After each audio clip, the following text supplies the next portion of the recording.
हाँ जी, page number 37 chapter number 3 NCERT का। पेज नंबर 37 में आप ये देखिए, सबसे पहले है मेटल्स एंड नॉन मेटल्स में सबसे पहले आप देख पा रहे होंगे, अगर एनसीईआरटी है आपके पास तो इस टाइम अगर लेकर बैठे हैं तो सबसे पहले लिखा हुआ है फिजिकल प्रॉपर्टी और नीचे लिखा हुआ है मेटल्स। ठीक है, मेरी आवाज आ रही है, सभी को सुन पा रहे हैं? Yes sir. ठीक है, तो अब ये देखिएगा कि इसमें फिजिकल प्रॉपर्टीज है मेटल्स की जो आपको करनी ही करनी है।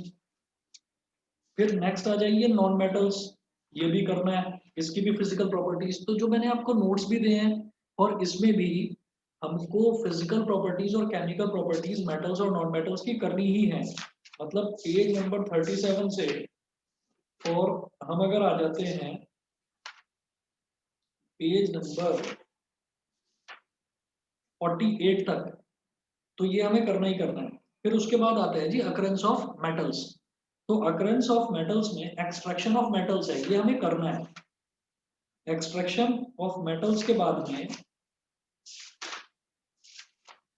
एक्सट्रैक्शन ऑफ मेटल्स के बाद में जो ये आगे पेज नंबर 50 पर आप देख पा रहे होंगे कि पेज नंबर 50 पर एक ये दे रखा है आपको ore, concentration of ore, metals of high reactivity, metals of yes low sir. Reactivity, देख पा रहे हैं ना?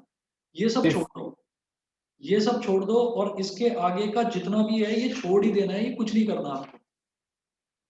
ठीक है, तो जो पेज नंबर 49 पर आपने बस ये देखा है अकरेंस ऑफ मेटल्स, इसमें जो एक्सट्रैक्शन ऑफ मेटल्स है, एक्सट्रैक्शन ऑफ मेटल्स आपको पढ़ना है और वो मामूली सा थ्योरेटिकल पोर्शन है। उसमें आपको बस यही देखना है कि कोई भी जो मेटल है वो या तो अपनी नेटिव स्टेट में मिलता है, कोई भी मेटल या तो अपनी नेटिव स्टेट में मिलता है और या फिर क्या है कि वो अपनी अ, जो है ओर की फॉर्म में मिलता है। तो आपको बस इतना ही एक्सप्लेन करना है, ये 4-5 लाइनें जो है बस, कि या तो मेटल अपनी नेटिव स्टेट या फ्री स्टेट में मिलता है या फिर उसको हमको उसके ओर में से एक्सट्रैक्ट करना होता है। तो ये चीज आप करेंगे, इसके अलावा आपको कुछ भी करने की जरूरत नहीं। समझ गए? तो ये हुआ मेटल एंड नॉन मेटल में। मेटल एंड नॉन मेटल में पेज नंबर 49 तक आपको करना है। उसके बाद पेज नंबर 50, 51, 52, 53, 54, ठीक है, ये सारा कुछ काट देना है आपको। कोरोजन एंड इट्स प्रिवेंशन नहीं करना, बेसिक मेटलर्जिकल प्रोसेसेस नहीं करना। आप लोगों को ध्यान भी होगा कि मैंने आपको इसमें केमिस्ट्री में मेटल्स एंड नॉन मेटल्स वाले चैप्टर में एक कैल्सिनेशन होता है, रोस्टिंग होता है, एनरिचमेंट ऑफ कोर होता है, गैंगू वगैरह, ये कुछ भी नहीं पढ़ाया है आप लोगों को। ठीक है, याद है कि नहीं भाई बताओ? यस सर याद है, मैंने एक्स्ट्रा नोट मांगे थे इसके। हाँ जी, वो नोट्स मैंने आपको दे दिए थे लेकिन उसकी जरूरत नहीं है, इस साल जरूरत नहीं है आप लोगों को, क्योंकि इसको अब इंक्लूड नहीं करने वाला सीबीएसई। हो सकता है कुछ और घट जाए लेकिन इसके अलावा कुछ और नया इंक्लूड नहीं करने वाले हैं। समझ गए? Yes sir. बताइए जी, क्लियर है सभी बच्चों को? आगे चलूं, कार्बन एंड इट्स कंपाउंड्स वाला जो चैप्टर जो हम आजकल पढ़ रहे हैं उस पर चलें? हाँ यस जी। सर। Yes sir. अब कार्बन एंड इट्स कंपाउंड्स पर ये मैं एरो मूव कर रहा हूं, आपको स्क्रीन पर दिखाई दे रहा होगा। पहला ही nomenclature of carbon compounds containing functional groups. ठीक है, तो नॉमेनक्लेचर शब्द सुनते ही ज्यादातर बच्चों के दिमाग में ये आ जाता है कि नॉमेनक्लेचर जो लिखा हुआ है यहाँ पर, इस नॉमेनक्लेचर का मतलब ये है कि हमें नॉमेनक्लेचर करना ही नहीं है। एक मिनट, स्क्रीन पर कुछ और दिखाई दे रहा है क्या अभी? No sir. वही है, एक मिनट रुको तो जरा,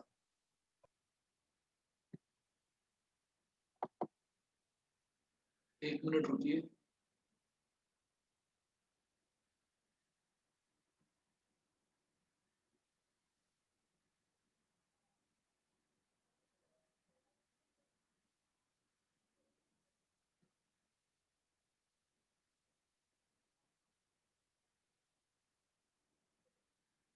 सर ये तो कार्बन एंड कंपाउंड्स का ही तो है सर, इसमें हाँ मेंशन हाँ, दिख नहीं रहा है। अब कुछ नहीं दिखाई दे रहा ना? नहीं सर। अब स्क्रीन दिखाई दे रही है? Yes sir. यस ठीक सर। है जी, अगले चैप्टर पर आ जाइए। अब मैं बात कर रहा हूँ कार्बन एंड इट्स कंपाउंड्स की। तो कार्बन एंड इट्स कंपाउंड्स में आप ये देखिएगा कि कार्बन एंड इट्स कंपाउंड्स में जो सबसे पहले ये लिखा हुआ है नॉमेनक्लेचर। नॉमेनक्लेचर, ये जहां पर ये मैं लाइन को घुमा रहा हूँ, नॉमेनक्लेचर। तो नॉमेनक्लेचर जो है ये आपको करना है, जितना मैंने अभी कराया है इतना आपको करना है नॉमेनक्लेचर। ठीक है, और अब इसके आगे इन्होंने क्या लिखा हुआ है, इसके आगे यहाँ पर इन्होंने मेंशन करा हुआ है कि ये nomenclature of carbon compounds containing functional groups, halogens, alcohol, ketones, aldehydes, alkanes and alkynes. Difference between saturated hydrocarbons and unsaturated hydrocarbons. देखिए ये जो इन्होंने घटाया है ना सैचुरेटेड हाइड्रोकार्बन और अनसैचुरेटेड हाइड्रोकार्बन, मतलब एल्केन, एल्कीन और एल्काइन, इनमें डिफरेंस क्या है ये इन्होंने हटाया है। बताओ ये हटाने का क्या मतलब है? ये जो हटाया है इसमें क्या है, आप ये देखिए जो सैचुरेटेड हाइड्रोकार्बन है वो है एल्केन। तो एल्केन का मतलब ये हो गया, उसका जनरल फॉर्मूला होता है CnH2n+2। एल्कीन और एल्काइन का क्या हो गया, CnH2n एल्कीन का हो गया और CnH2n-2 एल्काइन का हो गया। तो ये चीज इन्होंने कहा है कि उनका डिफरेंस नहीं करना है आपको, ठीक है, डिफरेंस तो वैसे भी नहीं पूछा जाता, तो ये डिफरेंस नहीं करना है, मतलब उनकी डेफिनेशंस तो करनी है ना, मतलब वो क्या होते हैं एल्केन, एल्कीन और एल्काइन, वो तो करना है। तो इसका मतलब आपसे सैचुरेटेड हाइड्रोकार्बन और अनसैचुरेटेड हाइड्रोकार्बन का डिफरेंस पूछा नहीं जाएगा, समझ गए? हाँ जी सर। ठीक है, अब उसके बाद देखिएगा फिर नॉमेनक्लेचर आपको अभी तक जितना कराया है वो आपको करना है, लेकिन नॉमेनक्लेचर फंक्शनल ग्रुप का नहीं करना है। फंक्शनल ग्रुप का नॉमेनक्लेचर बहुत छोटा सा टॉपिक है जो इन्होंने हटाया है, तो वो ये मत समझ लेना कि नॉमेनक्लेचर हटा दिया है। तो जितना आपको आज कराया था जैसे आइसोमर्स वगैरह वो कराए थे वो यहाँ मेंशन नहीं है, तो आइसोमर वगैरह हमको सब करना है, तो हमने आइसोमर्स तक कराया वो हमको करना है। ठीक, उसके बाद देखिए, उसके बाद लिखा हुआ है chemical properties of carbon compounds, combustion, oxidation, addition and substitution reaction. ये बहुत बढ़िया है कि इन्होंने कार्बन कंपाउंड्स की कुछ केमिकल प्रॉपर्टीज ये हटा दी है। ये बड़ा टॉपिक था, ये इन्होंने हटा दिया है। तो वो मैं आपको ना जब मैं नोट्स भेजूंगा तो मैं आपको नोट्स में पेज नंबर मेंशन कर दूंगा कि इस पेज नंबर से इस पेज नंबर तक आपको छोड़ देना है, नहीं करना है। समझ रहे हैं मेरी बात? Yes, sir. Yes, sir. ठीक है, अब जैसे कार्बन एंड इट्स कंपाउंड्स के अगर हम नोट्स की बात करें तो नोट्स बहुत ज्यादा हैं, मतलब सबसे बड़ा चैप्टर यही है। और इसमें नोट्स में मैं आपको 1 मिनट वेट करिए, मैं आपको बताता हूँ। आज आपको जहां तक मैंने करवाया भी है, मैं आज रात को या कल सुबह वो नोट्स भेज भी दूंगा। तो इसमें टोटल ना 45 पेजेस के नोट्स हैं जो मैंने बनाए हैं, और अभी तक हमने कहाँ तक कराया है मैं बता देता हूँ। अभी तक हम कर चुके हैं पेज नंबर आई थिंक 20 या 21 तक कर लिया था आज हमने, हाँ पेज नंबर 22 तक कर लिया था। ठीक है, तो उसके बाद में अब आपको आगे फंक्शनल ग्रुप की नेमिंग वाला तो करना ही नहीं है, वो तो हटा दिया है इन्होंने।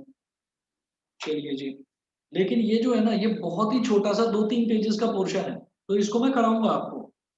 ठीक, इसको आप कर लेना, बहुत ही छोटा सा है। आप कहेंगे कि ये तो इन्होंने हटाकर कोई खास हमारे ऊपर वो नहीं करा है, तो ये तो मैं करा दूंगा। उसके बाद जो मेन जो टॉपिक है जो पेज नंबर 32 से मतलब टोटल 45 पेजेस के हैं, वो आता है कोल एंड पेट्रोलियम। उसमें आती है chemical properties of carbon compounds, वो काफी रटने वाला है पोर्शन। तो वो पोर्शन इन्होंने बहुत अच्छा करा कि वो पोर्शन हटा दिया, वो आपको करने की जरूरत नहीं है। सब्स्टिट्यूशन रिएक्शंस हैं, एडिशन रिएक्शंस हैं, ठीक, वो हटा दिया है। उसके भी अलावा बिल्कुल लास्ट में देखो ethanol and ethanoic acid, ethanol and ethanoic acid only properties and uses, उसकी प्रॉपर्टीज और यूजेस ये हटा दिए हैं। बहुत बढ़िया, क्योंकि इसकी प्रॉपर्टीज और इसके यूजेस बहुत ज्यादा हो जाते थे, तो वो हटा दिया है। चलिए जी, ये भी बहुत अच्छा हटाया है इन्होंने। और उसके बाद जो लास्ट पोर्शन है सोप्स एंड डिटर्जेंट्स वाला, इसमें भी बच्चों को बहुत कुछ करना पड़ता था और मिजेल फॉर्मेशन के बड़े बड़े डायग्राम्स होते थे, तो वो डायग्राम्स इन्होंने हटा दिए हैं। तो आप ये समझ लीजिए कार्बन एंड इट्स कंपाउंड्स वाला चैप्टर जो है वो लगभग लगभग आधा ही रह गया है। वो आधा ही रह गया है जो हमको, मतलब जो सिलेबस में जो पहले हुआ करता था उसके कंपैरिजन में सिर्फ 50% रह गया है। तो और हम जितना कर चुके हैं उससे थोड़ा सा ही और करना है, तो हार्डली 1 या 2 क्लास में ये वाला चैप्टर खत्म हो जाएगा। समझ गए? तो इस वाले चैप्टर में आप लोगों को काफी एडवांटेज मिल गई है कि यहाँ पर हमको ये इथेनॉल और इथेनॉइक एसिड वाला जो लिखा है ना ओनली प्रॉपर्टीज एंड यूजेस, इसकी प्रॉपर्टीज और यूजेस नहीं करने हैं, तो ये काफी लंबा पोर्शन हो जाता था, ये इन्होंने हटा दिया, ये बहुत अच्छा करा। सोप्स एंड डिटर्जेंट्स हटा दिया, ये भी बहुत अच्छा करा, क्योंकि इस पर भी एक क्वेश्चन आता ही आता था और बड़ा होता था वो क्वेश्चन। ठीक है जी, आगे चलें। Yes, sir. Yes, sir. ठीक है, अब अगला देखते हैं जो वर्ल्ड ऑफ लिविंग, तो इसमें control and coordination in animals and plants. इसमें देखो, हालांकि हम ये सब कुछ कर चुके हैं, लेकिन फिर भी देखिए, tropic movements in plants, introduction of plant hormones, control and coordination in animals, nervous system, voluntary and involuntary reflex action, chemical coordination, animal hormones। ये सारा इन्होंने control and coordination in animals हटा ही दिया है। वो नर्वस सिस्टम, ब्रेन वगैरह, वो जितना भी हमने करा था वो सारा कुछ हटा दिया है इन्होंने, तो उसको करने की जरूरत नहीं है। और जो ट्रॉपिक मूवमेंट्स है प्लांट्स की, वो भी हटा दिया है। तो इसमें सिर्फ नेस्टिक मूवमेंट्स रह गए हैं, वो करने हैं। और मेरी मान लेना तो ट्रॉपिक मूवमेंट्स भी जो है ना, वो थोड़ा सा ही है, ज्यादा कुछ नहीं है, उसको भी कर लेना, क्योंकि पता कुछ नहीं, बाई चांस कुछ पूछ ले जो थोड़ा बहुत उससे रिलेटेड हो, तो उसको भी कर लेना। लेकिन ये इन्होंने बिल्कुल क्लियरली मेंशन करा हुआ है, control and coordination in animals. इसमें से नर्वस सिस्टम ये पूरा हटा दिया है, जिसमें हम वो पूरा जो है एक्सॉन डेंड्राइट, मतलब वो न्यूरॉन का डायग्राम वगैरह वो पूरा करते थे। Voluntary and involuntary reflex action ये हटा दिया है। तो ये मैं आपको जो नोट्स आपको भेजे थे ना कंट्रोल एंड कोऑर्डिनेशन के, मैं उसमें मार्क करा दूंगा कि कौन कौन से पेजेस हैं जो नहीं करने हैं। समझ गए? Yes, sir. बताइए बेटा, बाकी सब बच्चे भी समझ रहे हैं कि नहीं? एक्सक्यूज मी सर जी, पेरिफेरल Yes, sir. आएगा ना सर? पेरिफेरल तो सर पेरिफेरल पेरिफेरल क्या? Nervous system. नर्वस सिस्टम हटा दिया ना, ये देखो लिखा तो है, नर्वस सिस्टम हटा ही दिया है, सर पूरा ही? पूरा हटा दिया ना, देखो लिखा तो है okay sir. Nervous system. Control and coordination in animals में इन्होंने नर्वस सिस्टम हटा दिया है। तो नर्वस सिस्टम आपका central nervous system, peripheral nervous system पूरा ही हटा दिया है। Excuse me sir. हाँ जी, बताइए। सर हमारी मैम ने बताया था कि ये पूरा चैप्टर ही रिमूव हो गया क्योंकि कुछ बचता ही नहीं, तो ये पूरा ही रिमूव्ड है। बिल्कुल सही अगर कह हम रही हो, वो सही कह रहे हैं कि पूरा चैप्टर ही रिमूव्ड है, पर क्या है ना, ट्रॉपिक मूवमेंट्स लिखा हुआ है प्लांट्स में, कि ट्रॉपिक मूवमेंट्स हटा दिया है। मैं डिलीटेड पोर्शन देख रहा हूँ ना अभी। तो इसमें दो तरीके के मूवमेंट्स होते हैं प्लांट्स में, ट्रॉपिकल मूवमेंट्स होता है और एक नेस्टिक मूवमेंट होता है। ठीक है, तो नेस्टिक मूवमेंट जरूर करना है, क्योंकि आपके पास फिर कोई ऑप्शन नहीं बचेगा अगर नेस्टिक मूवमेंट पूछ लिया, क्योंकि देख लो इस पूरे में कहीं मेंशन नहीं कर रखा नेस्टिक मूवमेंट। दो तरह के मूवमेंट होते हैं, ट्रॉपिक और नेस्टिक, तो नेस्टिक मूवमेंट हमें करना है इस चैप्टर में। समझ गए? Excuse Yes, me sir. Sir. हाँ जी, बताइए। Sir immediate response to stimulus आएगा? देखो, वॉलंटरी और इनवॉलंटरी एंड रिफ्लेक्स एक्शन, जब ये तीनों ही हटा दिए हैं, तो इसका मतलब तो इमीडिएट रिस्पांस टू स्टिमुलाई वो आने की कोई मतलब ही नहीं बनता है। मैं एनिमल्स की बात कर रहा हूं, मैं एनिमल्स की बात कर रहा हूं, लेकिन प्लांट्स आएगा। नहीं समझे? रुको, मैं अभी आपको और डिटेल में बता देता हूँ। सर केमिकल कम्युनिकेशन आएगा ना? एक मिनट रुको तो सही। बायोलॉजी का ये वाला चैप्टर जो है कंट्रोल एंड कोऑर्डिनेशन, चैप्टर खोलकर मैं बता देता हूँ।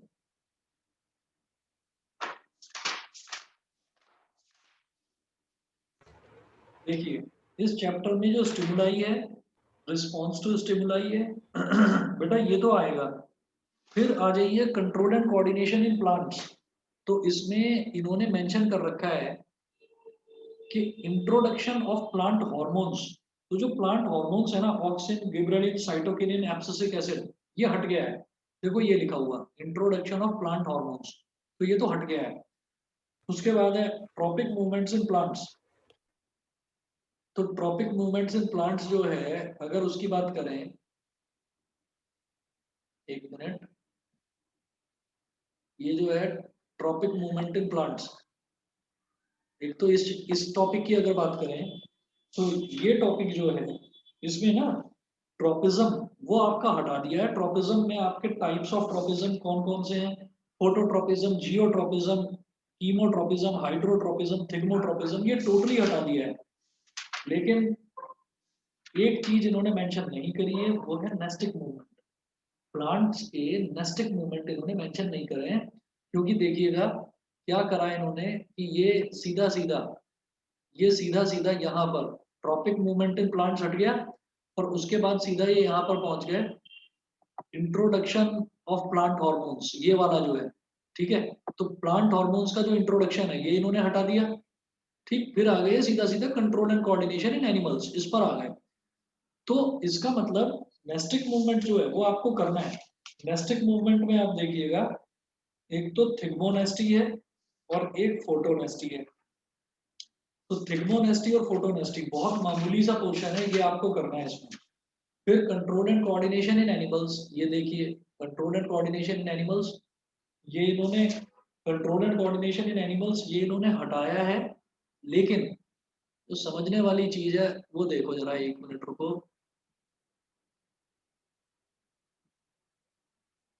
एक मिनट। समझने वाली चीज ना ये है, देखो control and coordination in animals के आगे जो ये इन्होंने लगा रखा है ना, ये है कॉलन, ये सेमी कॉलन नहीं है। मतलब control and coordination in animals में से क्या क्या हटाया है, नर्वस सिस्टम हटाया है एक तो control and coordination in humans में इसमें दो तरीके के सिस्टम होते हैं। बेटा सभी बच्चे सुन रहे हैं ना मेरी बात? Yes, sir. ठीक है, तो Yes, sir. Control and coordination in humans में आप लोग ना नोट कर लीजिए कि control and coordination in humans में एक है एंडोक्राइन सिस्टम और एक होता है नर्वस सिस्टम। तो बेटा इन्होंने ना सिर्फ नर्वस सिस्टम हटाया है, एंडोक्राइन सिस्टम नहीं हटाया। एंडोक्राइन सिस्टम हमको करना है, मतलब नर्वस सिस्टम में न्यूरॉन आ जाता है, न्यूरॉन किस तरीके से काम करता है, सिनेप्स क्या होता है, सेंसरी न्यूरॉन क्या होता है, तो वो सब कुछ तो हटा दिया। फिर नर्वस सिस्टम में ही आ जाता है पेरिफेरल नर्वस सिस्टम और सेंट्रल नर्वस सिस्टम, वो टोटली हट गया क्योंकि नर्वस सिस्टम हट गया।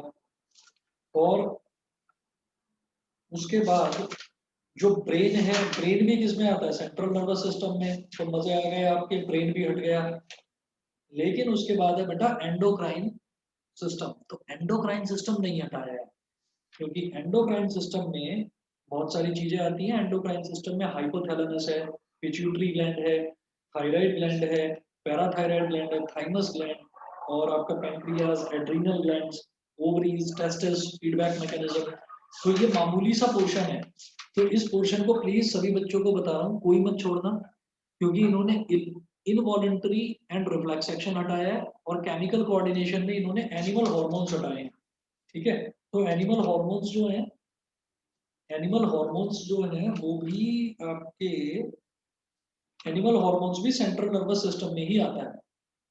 ठीक है, तो इसका मतलब यहाँ पर आप कंट्रोल एंड कोऑर्डिनेशन में दो टॉपिक्स मेरी मानकर आप दो टॉपिक्स नोट कर लीजिए। एक तो endocrine system in human beings, एक तो ये आपको करना ही करना है, और दूसरा आपको करना है नेस्टिक मूवमेंट इन प्लांट्स। समझ गए? बाकी कुछ नहीं करना इस चैप्टर में से। इस चैप्टर में दो टॉपिक करने हैं, एक तो नेस्टिक मूवमेंट इन प्लांट्स और दूसरा एंडोक्राइन सिस्टम इन ह्यूमंस। ठीक है, समझ गए? Yes, sir. Metals and non metals में मैं जितना मैंने आपको नोट्स भेजे हैं उतना ही आपको करना है। मेटलर्जिकल प्रोसेसेस मैं दोबारा से रिवाइज करा रहा हूँ कि मेटलर्जिकल प्रोसेस ऑफ कोरोजन ये हमने आपको दिया ही नहीं है, तो आप इसमें लिख लीजिए मेटल्स एंड नॉन मेटल्स में एनसीईआरटी का page number 50 and onwards, page number 49 तक करना है, उसके आगे का कुछ नहीं करना। कार्बन एंड इट्स कंपाउंड्स में मैं अभी पढ़ा ही रहा हूँ शाम को 4 से 5 वाले बैच में, तो कार्बन एंड इट्स कंपाउंड्स ये मैं आपको खुद बता दूंगा कल ही, कल या परसों तक आपका मैक्सिमम जब ये कंप्लीट हो जाएगा तो मैं आपको बता दूंगा कि कितना इसमें करना है, कितना छोड़ना है। फिर आ जाइए control and coordination. Control and coordination में आपको नोट कर लीजिए केवल नेस्टिक मूवमेंट इन प्लांट्स, जिसमें उसके अंदर तो खैर दो चीजें हैं, थिग्मोनेस्टी हो गई आपकी और फोटोनेस्टी हो गई, तो वो दो चीज करनी है, और दूसरा आपको एंडोक्राइन सिस्टम इन ह्यूमंस ये करना है। फिर नेक्स्ट चैप्टर पर आ जाइए बेटा, heredity and evolution. Heredity and evolution में इवोल्यूशन वाला वो सारा आपको छोड़ ही देना है। ठीक है, इवोल्यूशन वाला आपको करना ही नहीं है। ठीक है, सिर्फ हेरिडिटी वाला पोर्शन करना। बताइए जी, अभी तक 4 चैप्टर डिस्कस करे हैं, किसी को कोई डाउट इनमें? No, sir. बताइए, भव्या, आस्था, नव्या, किसी को कोई डाउट हो? No, sir. Excuse me, sir. हाँ जी बताइए। सर कंट्रोल एंड कोऑर्डिनेशन के लिए तो हमें स्कूल में बोला था कि कुछ भी नहीं आ रहा है। वो कोई Yes, बात sir. नहीं, उनको बोलने दो, उनको बोलने दो। आप खुद देखो ना, आप पूरा सिलेबस उठाकर बैठ जाओ और पूरे सिलेबस में आप ये देख लीजिए कि इन्होंने जो चीज हटाई है ये वो चीज है। अच्छा चलो एक काम करते हैं, 1 मिनट के लिए इसको बंद कर देता हूँ, मैं दूसरी विंडो खोलता हूँ। ये तो डिडक्शन वाला हो गया, एक नए सिलेबस वाली विंडो में खोलता हूँ, ठीक है। सर हाँ जी बोलिए। तो फिर स्कूल में हमें बताया नहीं है तो प्री बोर्ड्स में शायद नहीं आएगा फिर ये। हाँ अगर स्कूल में बोला है कि आपको ये करना ही नहीं है, दैट मीन्स वो प्री बोर्ड में तो नहीं देने वाले, दैट मीन्स वो प्री बोर्ड में तो नहीं देने वाले, तो इसलिए वो तो ठीक है कि प्री बोर्ड में वो नहीं देंगे। 1 मिनट रुको जरा।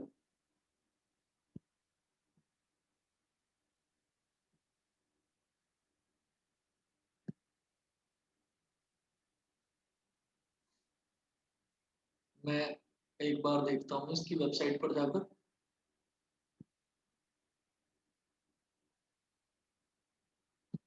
अभी तो स्क्रीन पर कुछ नहीं दिखाई दे रहा होगा। नो सर, ठीक है बस वो रिलेटेड सिलेबस से दिखाई दे रहा। ठीक है ठीक है ठीक है।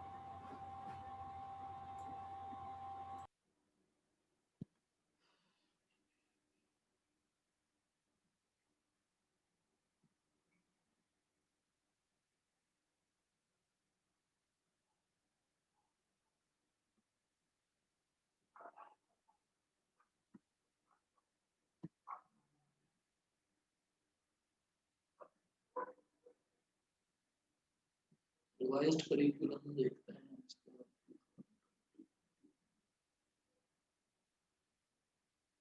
फिर डिडक्शन डिटेल्स आ गया।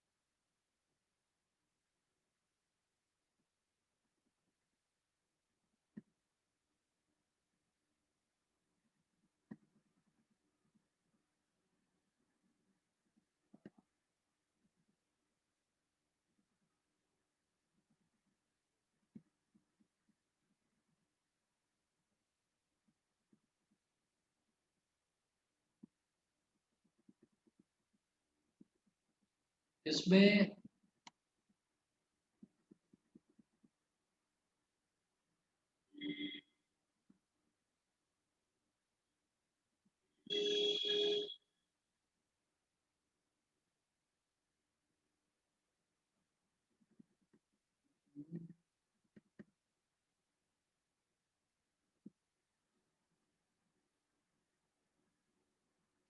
देखिए जी,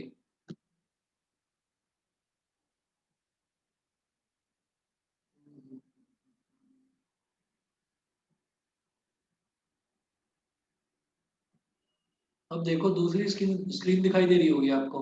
यस सर। अब देखिएगा यहाँ पर लिखा हुआ है केमिकल रिएक्शंस। ये जो है सबसे पहले देखो आप इधर,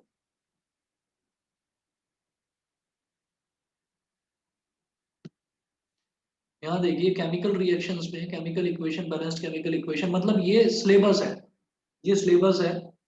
और अगर बात करें जो आपके स्कूल में टीचर ने जो बताया है, वो भी कंफ्यूज ही हो रहे होंगे, दिखाई दे रहा है ना सभी को। Yes sir. तो वो भी कंफ्यूज ही हो रहे होंगे। आप ये देखिएगा कि यहाँ पर कार्बन कंपाउंड्स इसमें लिखा हुआ है covalent bonding in carbon compounds, versatile nature of carbon और होमोलॉगस सीरीज, बस इतना मेंशन कर रखा है। इसमें इन्होंने नॉमेनक्लेचर मेंशन ही नहीं करा है, ठीक है। तो वहां पर जो डिलीटेड है वहां पर लिखा हुआ है नॉमेनक्लेचर ऑफ होमोलॉगस सीरीज, जो डिलीटेड पोर्शन है वो, और जो ये वाला पोर्शन दे रखा है इसमें काफी कॉन्ट्रडिक्शन नजर आ रहा है मेरे को। तो मैं सिर्फ इस वजह से बोल रहा था। बाकी अगर मान लो उस पर आ जाते हैं हम बायो पर, तो बायो में आप ये देखिएगा, बायो में केवल ये 3 चीजें दे रखी हैं, life processes, living being, basic concept of nutrition, respiration, transport and excretion in plants and animals, बस इतना। रिप्रोडक्शन में reproduction in animals and plants, asexual, sexual, need of methods of family planning, safe sex और child bearing and women's health, बस इतना। Heredity में Mendel's contribution, law for inheritance of traits, sex determination, brief introduction, बस इतना ही दे रखा है इसमें। हम हेरिडिटी में भी काफी ज्यादा कर चुके हैं, रिप्रोडक्शन में पूरा ही चैप्टर कर लिया है हमने, लाइफ प्रोसेसेस भी पूरा कर चुके हैं, जबकि इन्होंने सिर्फ respiration, transport and excretion in plants and animals, बस इतना ही पूछा है। इसके अलावा कुछ करने की जरूरत नहीं, मतलब ये 3 चैप्टर दे रखे हैं जो बायो है। लेकिन अगर मैं वापस उधर पहुंच जाऊं, अगर मैं दूसरे वाले पेज पर पहुंच जाऊं जिसमें, एक मिनट रुकिएगा, इस वाले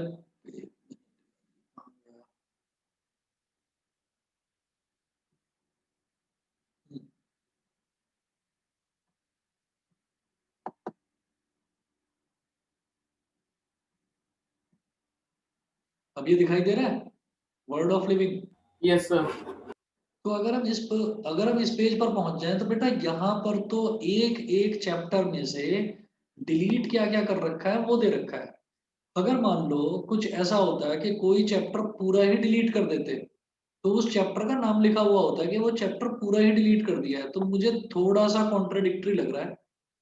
और जब हमारे पास टाइम है तो हम इस चीज को कर सकते हैं।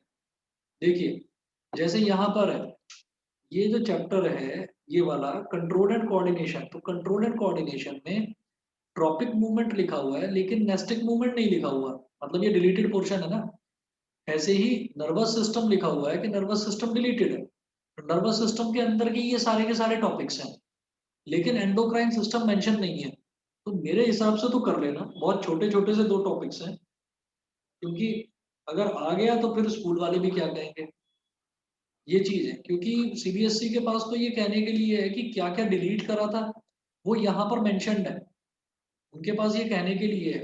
हालांकि दूसरा जो पेज है वो कुछ और कह रहा है, जो दूसरा पेज है, और इसीलिए मुझे लग रहा है आप में से ज्यादातर बच्चे कंफ्यूज भी हैं।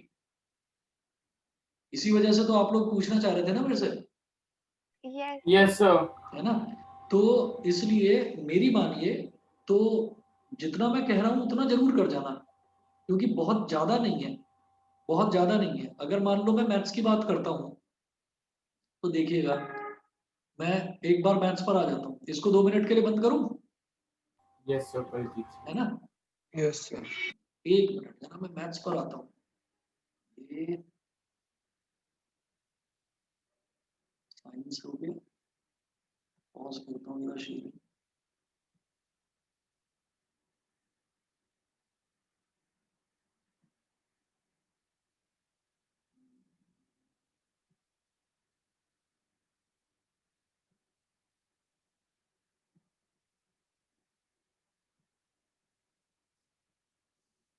और लिखा हुआ भी है यहाँ पर कि deleted portion only for the purpose of annual examination. Annual examination में नहीं आएगा, आपके स्कूल वाले में आए वो that is a different thing. Maths पर आ जाते हैं जरा, दिखाई दे रहा है। Yes, sir.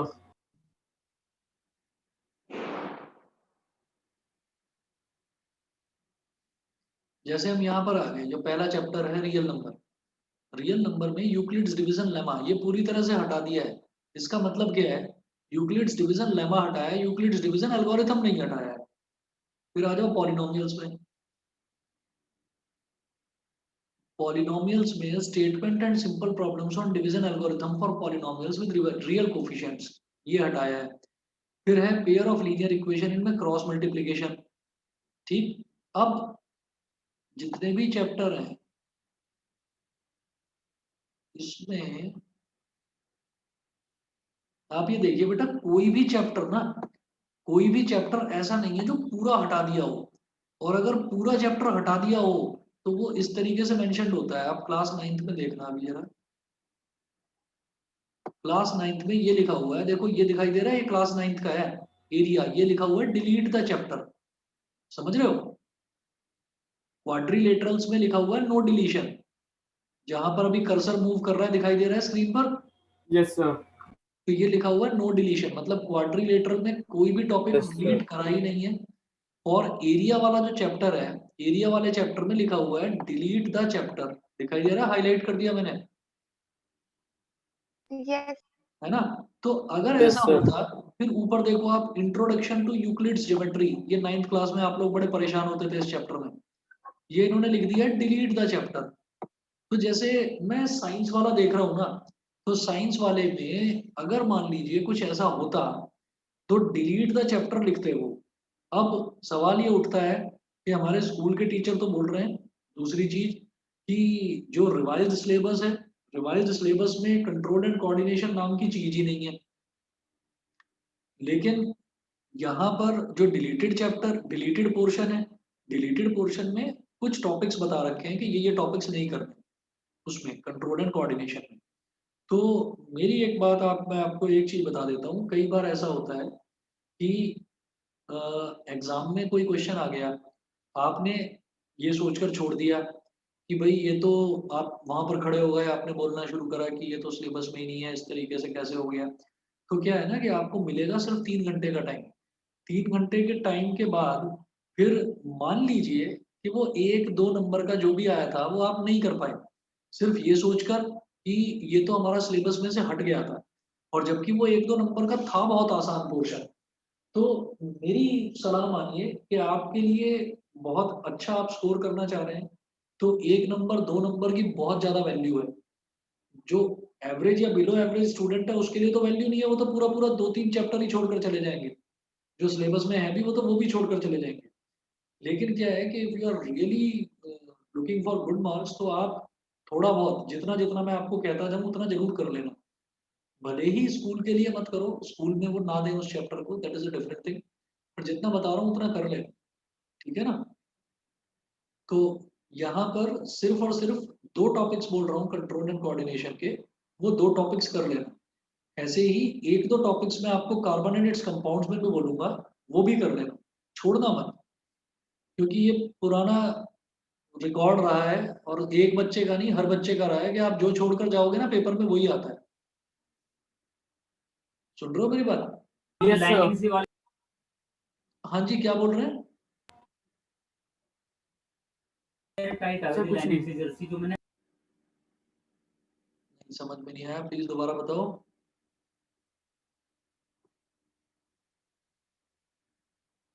सर कुछ नहीं कह रहा था, सर कुछ नहीं कह रहा था। अच्छा अच्छा, चलिए जी। तो ये आपका हो गया, ये तो खैर 9th क्लास का है, इसको हटाओ। तो जैसे मैंने ये दिखाया ना, डिलीट द चैप्टर लिखा हुआ है, तो इस तरीके से मेंशन होना चाहिए था कंट्रोल एंड कोऑर्डिनेशन, इस वजह से मैं डाउटफुल हूँ। नहीं तो कोई प्रॉब्लम नहीं है, हो सकता है ना आए उसमें से कुछ भी, हम बिना मतलब करके चले जाएं, ठीक है। समझ रहे हैं? काव्या, काम्या, हर्षिका, दिवस, क्लियर है ये चीज? Yes sir. सर एक वो मैथ्स में ट्रायंगल्स में डाउट है कि उसमें क्या आता है। ठीक है, हम ट्राइंगल्स में आते हैं जरा। ये ट्राइंगल्स वाला है, proof of the following theorems are deleted, the ratio of the areas of two similar triangles is equal to the ratio of the squares of their corresponding sides। ठीक है, तो जो एरिया रेशियो थ्योरम है, एक तो ये हटा दिया है। In a triangle, if the square of one side is equal to sum of the squares on the other two sides, the angle opposite to the first side is a right angle। मतलब Pythagoras theorem का proof हटा दिया है, और दूसरा area ratio theorem का proof हटा दिया है, ये वाला। सर हाँ आप जी, एक बार ऐसे क्लियर कर सकते हो कि किस एक्सरसाइज कौन सी एक्सरसाइज हट गई है एनसीईआरटी से। मैं बता रहा हूँ आपको, देखो एक्सरसाइज कोई भी नहीं हटी है ट्राइंगल की। अच्छा, अगर फिर भी है डाउट तो 1 मिनट रुको जरा, मैं एक बार एनसीईआरटी खोल लेता हूँ मैथ्स की, आपके पास भी है अभी, सर है। है ना? 1 मिनट रुकिए।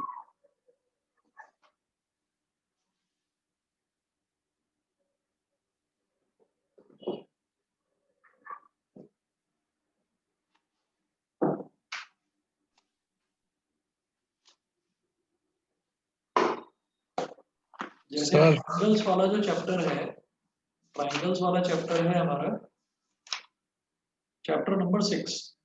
चैप्टर नंबर 6 में आप आ जाइए पेज नंबर 117। पेज नंबर 117 में ना चलते जाओ आप, एक्सरसाइज 6.1 सिलेबस में है।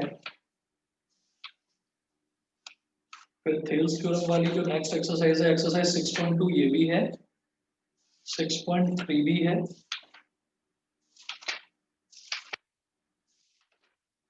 फिर आ जाइए आप पेज नंबर 141। पेज नंबर 141 पर आ गए। दिवस सर है ना। पेज नंबर 141 पर देखिए, ये लिखा हुआ है एरियाज ऑफ सिमिलर ट्रायंगल्स और थ्योरम 6.6। देख पा रहे हो थ्योरम 6.6? ये थ्योरम 6.6 आपके सिलेबस में से हट गया है, इसका प्रूफ हटा है, इस पर बेस्ड क्वेश्चंस नहीं हटे। लिखा हुआ है स्पेशली मेंशन्ड है, देखिए proof of the following theorems are deleted. ठीक है, इन थ्योरम्स का सिर्फ प्रूफ डिलीट हुआ है, इन थ्योरम्स के ऊपर जो क्वेश्चंस हैं वो डिलीट नहीं हुए हैं। तो थ्योरम 6.6 को काट दो, इसका प्रूफ डिलीट हुआ है केवल। ठीक, तो एक्सरसाइज 6.4 कंप्लीट है आपके सिलेबस में, वो आपको करनी ही करनी है। फिर नेक्स्ट है पाइथागोरस थ्योरम, थ्योरम 6.7, थ्योरम 6.8, ये दोनों के दोनों हट गए हैं। पाइथागोरस थ्योरम का प्रूफ हट गया है, लेकिन पाइथागोरस थ्योरम की एक्सरसाइज हट जाए ये पॉसिबल नहीं है। पूरी एक्सरसाइज यानी कि एक्सरसाइज 6.5 आपको पूरी की पूरी करनी है। तो ट्राइंगल वाले चैप्टर में केवल 2 प्रूफ हटे हैं, समझ गए। Yes sir. अब हम कर रहे हैं सर्कल्स वाला चैप्टर, जो कर रहे हैं आर डी शर्मा में से। तो सर्कल्स वाले में देखिए क्लियरली मेंशन्ड है कि नो डिलीशन, इसमें से कोई चीज डिलीट करी ही नहीं, तो सारा कुछ ही करना है इसमें। फिर है construction of a triangle similar to a given triangle. देखो ये हमने इतनी मेहनत से करा भी था, ये हटा दिया इन्होंने कंस्ट्रक्शन वाला। तो एक ट्राइंगल के सिमिलर जो हमको ट्राइंगल बनाना होता है ना, वो हमको करना नहीं है इसमें। तो कंस्ट्रक्शन में फिर क्या बचा, एक तो पैरेलल लाइन ड्रॉ करने वाला, एक लाइन को डिवाइड करने वाला वो बचा है, और तीसरा बचा है टेंजेंट्स ड्रॉ करने वाला। तो कंस्ट्रक्शन वाले चैप्टर में केवल टेंजेंट ड्रॉ करने वाला ही पोर्शन हमको करना है और कुछ नहीं करना। ठीक है, यस सर। अच्छा अब सर हाँ जी बोलिए। सर जो हमारा सरफेस एरिया वॉल्यूम है उसमें से पूरा कौन हटा है? जो कौन? अभी बता रहा हूँ। ये है आपका कौन सा चैप्टर है, नहीं, सरफेस एरियाज एंड वॉल्यूम्स में आ जाओ चैप्टर पर। बुक खोल रखी है अभी मैथ्स की? यस सर, खोल रखी है। ठीक है, 1 मिनट रुकिए जरा, 1 minute.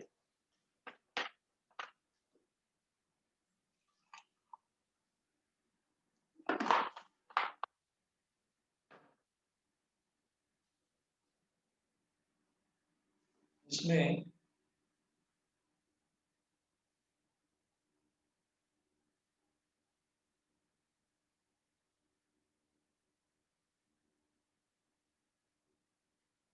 Page number 252,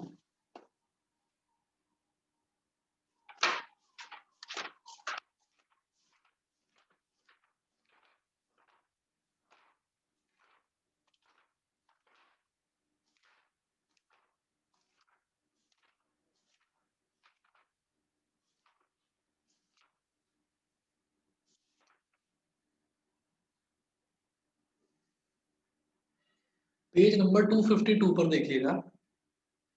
page number 252 पर है 13.5 फ्रस्टम ऑफ अ कोन, देख रहे हो? Yes sir. भाई पेज नंबर 13.5 के आगे ये जो है फ्रस्टम ऑफ अ कोन, ये पूरा हटा दो। मतलब एक्सरसाइज 13.4 पूरी डिलीट हो गई है। Okay sir. मतलब सरफेस एरिया एंड वॉल्यूम्स वाले चैप्टर में आपको केवल 3 एक्सरसाइज तक करना है, 13.3 तक करना है। तो इसमें से 13.4 वाली जो एक्सरसाइज है इसको आप रिमूव कर दीजिए, ये करनी ही नहीं है, समझ गए। Yes sir. उसके बाद है areas related to circle. Areas related to circle में इन्होंने कहा है problems on central angle of 120 degree. ये अभी बताता हूँ मैं आपको। एरियाज रिलेटेड टू सर्कल वाला जो चैप्टर है इस पर आ जाओ। ये है आपका एरियाज रिलेटेड टू सर्कल,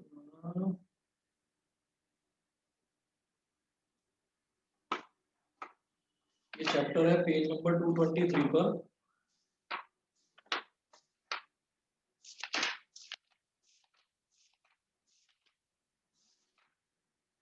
इसमें एक्सरसाइज 12.1 आपको करनी है, एरिया रिलेटेड टू सर्कल वाली 12.1 करनी है।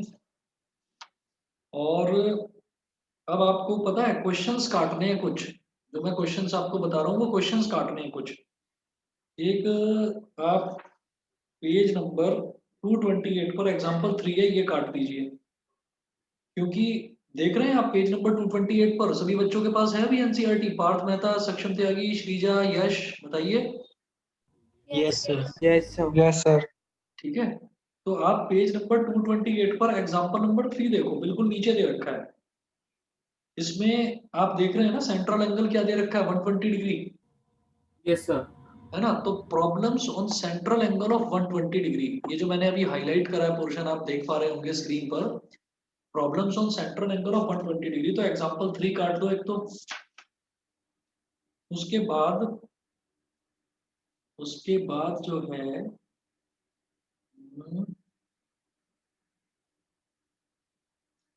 एक्सरसाइज 12.2 में क्वेश्चन नंबर 7 काट दो, 120 डिग्री वाला है ये। और बस बेटा, बस ये 2 ही क्वेश्चन कटे हैं और कुछ नहीं।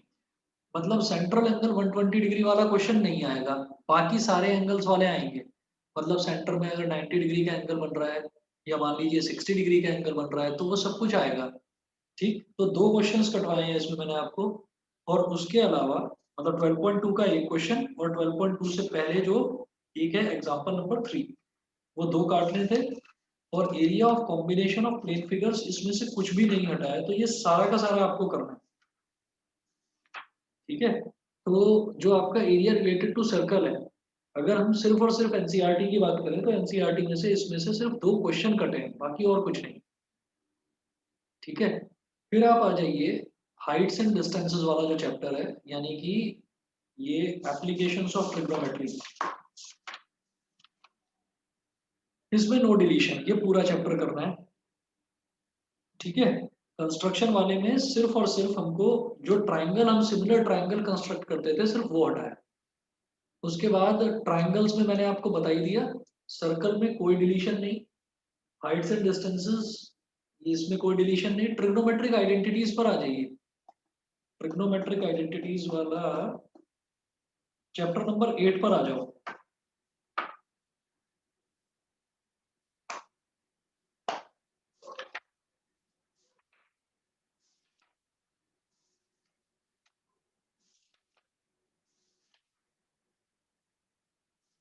चैप्टर नंबर 8 में जो आपकी पहली एक्सरसाइज है, एक्सरसाइज 8.1, वो आपको करनी है। फिर अगली एक्सरसाइज, एक्सरसाइज 8.2, ये आपको करनी है।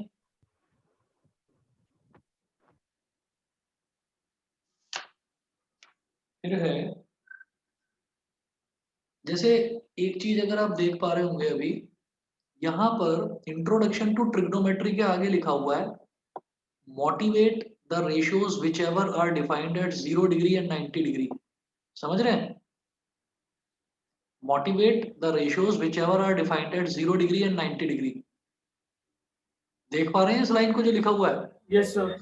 Yes sir. हाँ, इसका मतलब क्या है कि जो 0 डिग्री वाले, जो 0 डिग्री, यहाँ पर मान लो साइन 0 डिग्री या कॉस 0 डिग्री या साइन 90 डिग्री या कॉस 90 डिग्री, तो हो सकता है इस पर बेस्ड क्वेश्चंस ना आए, ये डिलीटेड में लिखा हुआ है।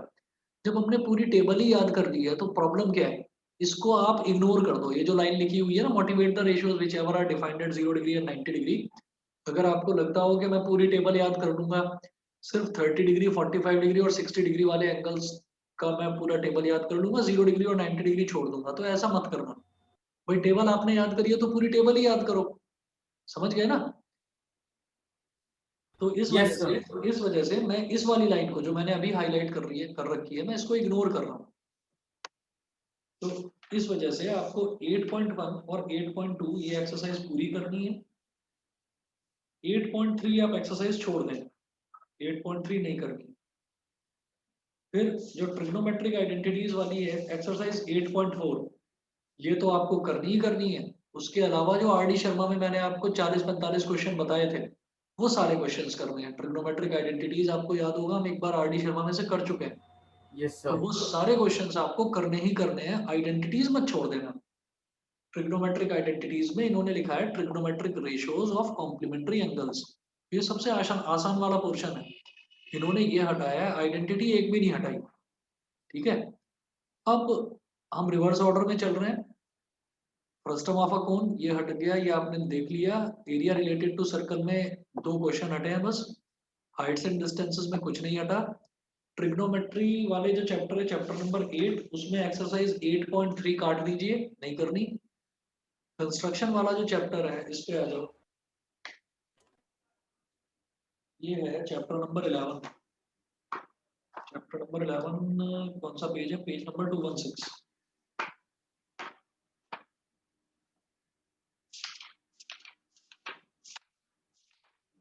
पेज नंबर 216 में एक्सरसाइज 11.1 से पहले एक एग्जाम्पल 1 और एग्जाम्पल 2 है, ये दोनों काट दो, ये नहीं आएंगे। ये सिमिलर ट्रायंगल वाले हैं। एग्जाम्पल 1 और एग्जाम्पल 2 दोनों काट दो। और एक्सरसाइज 11.1 में आ जाओ। क्वेश्चन नंबर 1 करना है, क्वेश्चन नंबर 2, 3। बेटा एक काम करिए, एक्सरसाइज 11.1 का केवल क्वेश्चन नंबर 1 करना है, बाकी पूरी एक्सरसाइज काट दो। समझ गए? Okay sir. एक्सरसाइज 11.1 का केवल क्वेश्चन नंबर 1 करना है, बाकी पूरी एक्सरसाइज काट दो। एक्सरसाइज 11.2 में से कुछ भी नहीं कटेगा, ये पूरी एक्सरसाइज है सिलेबस में। इसमें 7 क्वेश्चन है, जिसमें आपको सातों के सातों क्वेश्चन है, ये सारे करने हैं। टेंजेंट वाला है ये इंपॉर्टेंट है। अब कंस्ट्रक्शन के बाद आप आ जाइए सर्कल्स में। तो सर्कल्स में लिखा हुआ नो डिलीशन, इसमें कुछ आपको डिलीट करना ही नहीं है, ठीक है। फिर नेक्स्ट देखते हैं ट्रायंगल्स। तो ट्रायंगल्स में मैंने आपको बताया केवल एरिया रेशो थ्योरम का प्रूफ, केवल पाइथागोरस थ्योरम का प्रूफ, सिर्फ प्रूफ कटे हैं, बाकी कुछ नहीं कटा है, पूरा ट्रायंगल करना है। बताइए जी, क्लियर है सबको? Yes yes sir. सर। अब आ जाइए कोऑर्डिनेट ज्योमेट्री पर। कोऑर्डिनेट ज्योमेट्री है आपका चैप्टर नंबर 7।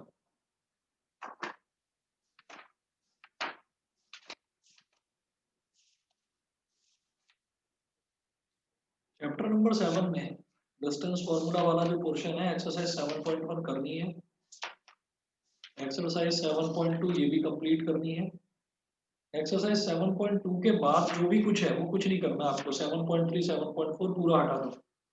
मतलब ये समझ लो कि सिर्फ इसमें 2 एक्सरसाइज करनी है कोऑर्डिनेट ज्योमेट्री में, 7.1 और 7.2, और इनसे रिलेटेड जो एग्जांपल्स हैं।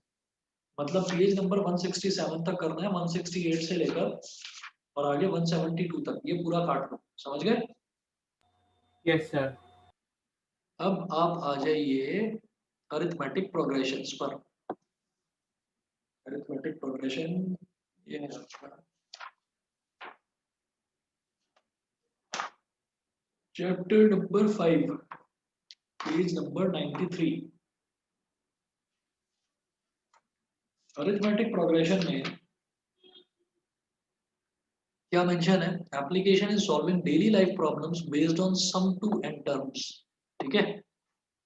एक्सरसाइज 5.1 पूरा करना है, सारे एग्जांपल्स करने हैं। एक्सरसाइज 5.2 पूरा करना है, सारे एग्जांपल्स करने हैं। अब आ जाइए पेज नंबर 107, नहीं पेज नंबर 109 पर। एग्जांपल 11 करना है, 12 करना है, 13 करना है, 14 भी करना है, 15 भी करना है, 16 काट दो। एग्जांपल 16 काट दो। सर क्या पेज नंबर था, एक बार दोबारा बता दीजिए। बेटा पेज नंबर 111 पर अभी तक एपी वाले चैप्टर में पेज नंबर 111 का एक क्वेश्चन काटना है बस, एग्जांपल नंबर 16। ठीक है। Yes example sir. नंबर 16 काट दो बस, बाकी सब कुछ करना है। फिर आ जाओ एक्सरसाइज 5.3 में। एक्सरसाइज 5.3 में क्वेश्चन नंबर 15 से लेकर क्वेश्चन नंबर 20 तक, मतलब एक्सरसाइज 5.3 में आपको सिर्फ 14 क्वेश्चंस करने हैं। क्वेश्चन नंबर 15 से लेकर और क्वेश्चन नंबर 20 तक सारा काट दीजिए, और ऑप्शनल भी काट दीजिए। समझ गए? सभी को यस clear सर। है? ठीक है। अच्छा, अब इसके बाद अगला देखते हैं। अगला आ जाओ जी, चैप्टर ये क्वाड्रेटिक इक्वेशन वाला। सर 15 से ही तो कट करना है ना, 15 से 18 हाँ, तक। क्वेश्चन नंबर 15 से लेकर क्वेश्चन नंबर 18 नहीं बेटा, अगला भी है, देखो अगले पेज पर 19 और 20 भी है, ओके सर, वो भी ओके। काटना है। और ऑप्शनल तो वैसे भी एग्जाम पॉइंट ऑफ व्यू से नहीं है, लेकिन अब तक क्या होता था, मैं आपको बता चुका हूँ पहले भी, कि एपी में जो ये ऑप्शनल है ना, ये बहुत पूछा जाता था पेपर में। ठीक है, इसका कोई भी क्वेश्चन ऐसा नहीं है जो सीबीएसई में एक बार ना आया हो, पर हटवा ही दिया इस बार तो हटा ही दीजिए इसको, कुछ नहीं।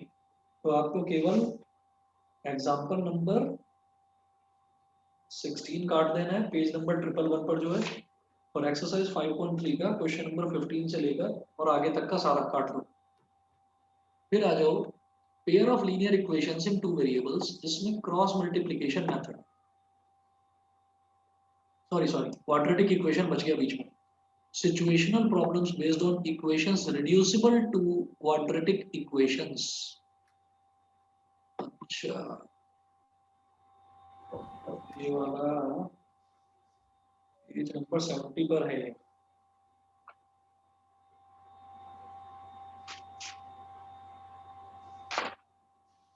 एक्सरसाइज 4.1 पूरी करनी है,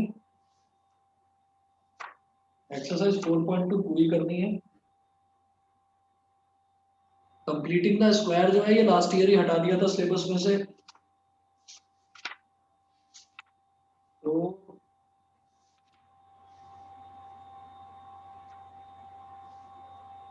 एक्सरसाइज 4.3 में कंप्लीटिंग द स्क्वायर वाले जो क्वेश्चंस है वो सारे काट देना। Situational problems based on equations reducible to quadratic equation. बेटा एक काम करो, इस वाले चैप्टर में ना सिर्फ कंप्लीटिंग द स्क्वायर हटा दो और क्रॉस मल्टीप्लिकेशन मेथड। अच्छा, क्रॉस मल्टीप्लिकेशन तो उसमें पेयर ऑफ लीनियर इक्वेशन। इस वाले चैप्टर में से सिर्फ कंप्लीटिंग द स्क्वायर हटा दो और बाकी मेरी मानकर ये सारा चैप्टर कर लेना जी, इसमें कुछ मत छोड़ना, क्योंकि क्वाड्रेटिक और पेयर ऑफ लीनियर इक्वेशन ना ये काफी कुछ ना मिलते जुलते चैप्टर्स हैं। बस लीनियर इक्वेशन में क्या होता है, दो वेरिएबल्स आ जाते हैं, इसमें सिंगल वेरिएबल होता है, ये अंतर है इसमें, बेसिक जो अंतर है। तो इसलिए इसमें बस आप इसमें कुछ मत काटो, सिर्फ क्रॉस मल्टीप्लिकेशन जो आपका कंप्लीटिंग द स्क्वायर मेथड है बस वो काट दीजिए, बाकी कुछ नहीं। ठीक है, समझ गए, सभी ने सुन लिया? Yes sir. Yes sir. ठीक है, भव्या सुन रहे यस हो? सर। भव्या, हर्षिका, लक्ष्य शर्मा, लक्ष्य राजपूत सुन रहे हैं दोनों? Yes sir. Yes sir. ठीक है जी। अब Yes, इसके sir. बाद, हाँ जी, अब इसके बाद देखता हूँ pair of linear equation in two variables, cross multiplication method है इसमें। इसमें सिर्फ क्रॉस मल्टीप्लिकेशन मेथड हटाना है, तो ये कहाँ पर है बताता हूँ अभी।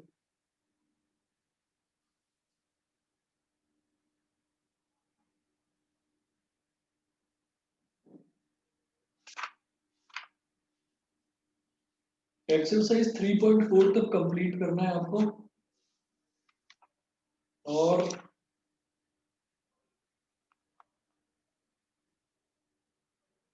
एक्सरसाइज 3.5 जो है ना, एक्सरसाइज 3.5 करनी है, लेकिन क्रॉस मल्टीप्लिकेशन मेथड से नहीं करनी, एलिमिनेशन से या सब्स्टिट्यूशन से कर लेना। मतलब बस मेथड हटाया है, ये क्वेश्चन कोई भी काटने के लिए नहीं बोला इन्होंने। इन्होंने ये कहा है कि क्रॉस मल्टीप्लिकेशन मेथड से आप कोई भी चीज सॉल्व नहीं कर सकते, और कभी भी एग्जाम में ये बोला भी नहीं जाता कि आपको ये पर्टिकुलर क्वेश्चन एलिमिनेशन से करना है या क्रॉस मल्टीप्लिकेशन से करना है, या फिर आपको जो सब्स्टिट्यूशन मेथड है या ग्राफिकल मेथड है उससे करना है।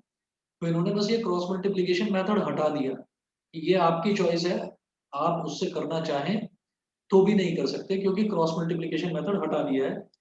तो क्वेश्चंस कोई भी नहीं हटा है, तो पेयर ऑफ लीनियर इक्वेशन में से कुछ भी नहीं हटा है, बस एक मेथड हट गया है, वो मेथड आप यूज नहीं करेंगे बस।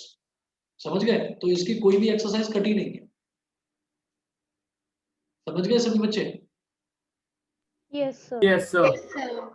ठीक है जी। उसके बाद है Yes, sir. ठीक है जी, फिर आ जाओ पॉलिनोमियल्स वाले चैप्टर पे। पॉलिनोमियल्स वाले में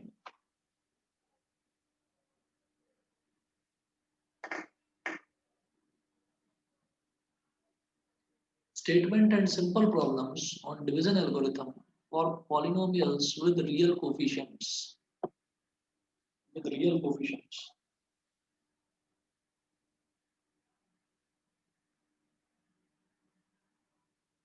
मेरे हिसाब से पॉलिनोमियल्स की एक्सरसाइज 2.1 और 2.2 तो पूरी करनी है ना? डिवीजन एल्गोरिथम का रियल कोफिशिएंट्स वाला, डिवीजन एल्गोरिथम का एक्सरसाइज 2.3 के 2 क्वेश्चन काट दो, क्वेश्चन नंबर 3 और क्वेश्चन नंबर 4। एक्सरसाइज 2.3 के 2 क्वेश्चन काट दो, क्वेश्चन 3 और 4, और उससे पहले पेज नंबर 34 और 35 पर, 34 पर एग्जांपल 7, एग्जांपल 8 और एग्जांपल 9 ये काट दो तीनों।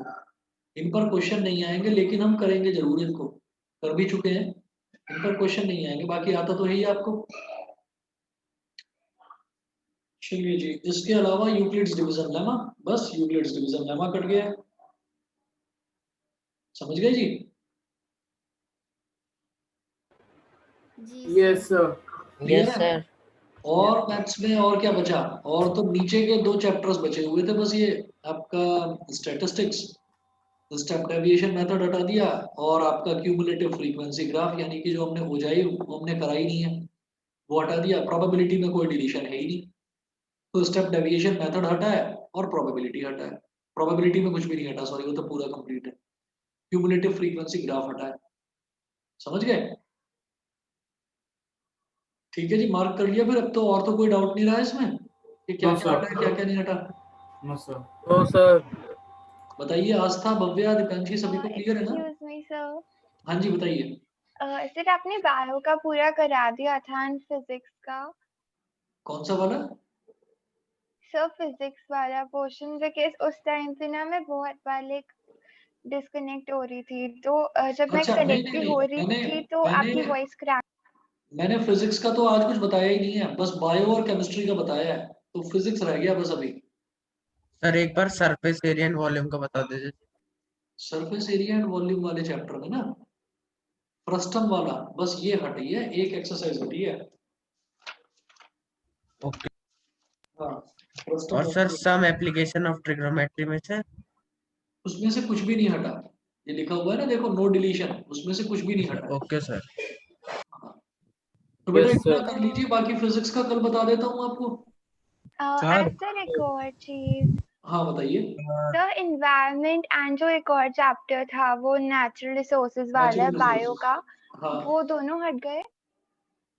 मेरे को देखना पड़ेगा उस वाली स्क्रीन पर दोबारा जाकर। ठीक है, टाइम काफी हो गया, कल बता दूं, ओके सर। है ना? तो सर हाँ जी बताइए। कल सबसे पहले सवाल मैं पूछूंगा, ठीक है? ठीक है, अभी पूछ लेता हूँ सर। हाँ एक बात पूछो। बताओ, इस हाँ, पूरे साल में आपके दर्शन हो जाएंगे हमें या नहीं?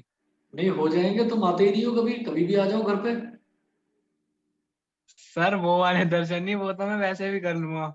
हाँ हाँ, मतलब ट्यूशन में ऐसे कि भाई नहीं सर को देखो सामने और पढ़ो उनके सामने बैठ के तमीज में। वो, हाँ वो तो नहीं पॉसिबल है, अभी तक तो नहीं है। जैसे ही नोटिस आ जाएगा सरकार का, मैं पक्का कर दूंगा, मैं पक्का बुला दूंगा। गए ट्यूशन क्यों नहीं खोल रहे फिर ये? तो ट्यूशन के लिए अभी आया नहीं ना नोटिस। अगर जिसने भी खोल रखे हैं, जिसने भी ट्यूशन खोल रखे हैं, तो वो गलत कर रहे हैं। हाँ जी सर, वो तो आपने बताया था।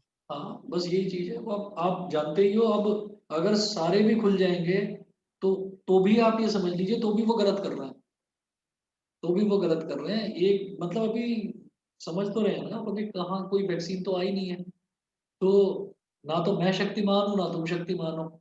जिसको भी लग गया है कोरोना वायरस, वही समझ जाएगा कि क्या हो गया मेरे साथ ये। जी जिनका सर। जिनका ठीक भी हो गया ना, जो आप न्यूज़पेपर्स में भी देख रहे हैं, जिनका ठीक भी हो गया, उनके लंग्स में परमानेंट पेन हो गया थ्रू आउट लाइफ के लिए। अब वो कोरोना की वैक्सीन जो है, वैक्सीन कोरोना को सिर्फ रोकती है, लेकिन अगर कोरोना बॉडी में एक बार आ गया, तो उसके बाद उसके साइड इफेक्ट्स वो थ्रू आउट लाइफ रहने हैं बॉडी में। वो आप देख लेना, नेट पर भी सर्च कर सकते हो। जिसको भी हुआ है, जो भी ये कहते हैं कि हाँ मेरा कोरोना हो गया था और मैं ठीक होकर वापस आ गया हूँ, उसके बॉडी के किसी ना किसी पार्ट में, लंग्स में, हार्ट्स में, कहीं ना कहीं कुछ ना कुछ ऐसा डिफेक्ट आ गया है जो हमेशा रहेगा ही। तो इसलिए हेल्थ इंपॉर्टेंट है। मैं तो आप लोगों को भी यही समझाता हूँ कि भाई थोड़ा ना सोशल डिस्टेंसिंग से ही घुमा करो। कई बच्चे दिखाई देते हैं मेरे को नीचे, तो थोड़ा ध्यान रखा करिए अपना। तो जी सर। इसलिए हाँ, इसलिए इसमें जो भी डरेगा, इसमें कोई बहादुरी की बात नहीं है, जो भी डरेगा वही आगे मतलब सही चलेगा, नहीं तो आगे प्रॉब्लम हो जाएगी। बॉडी सबसे ज्यादा इंपॉर्टेंट है, बॉडी फिट है तो सब कुछ हिट है, समझ गए? Sir yes sir. चलिए जी, ठीक है फिर। Okay sir. ओके जी, good night.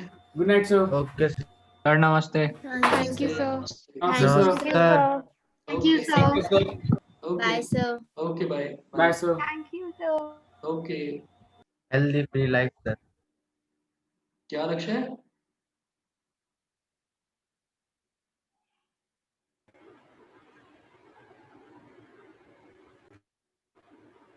Thank you, sir. Okay.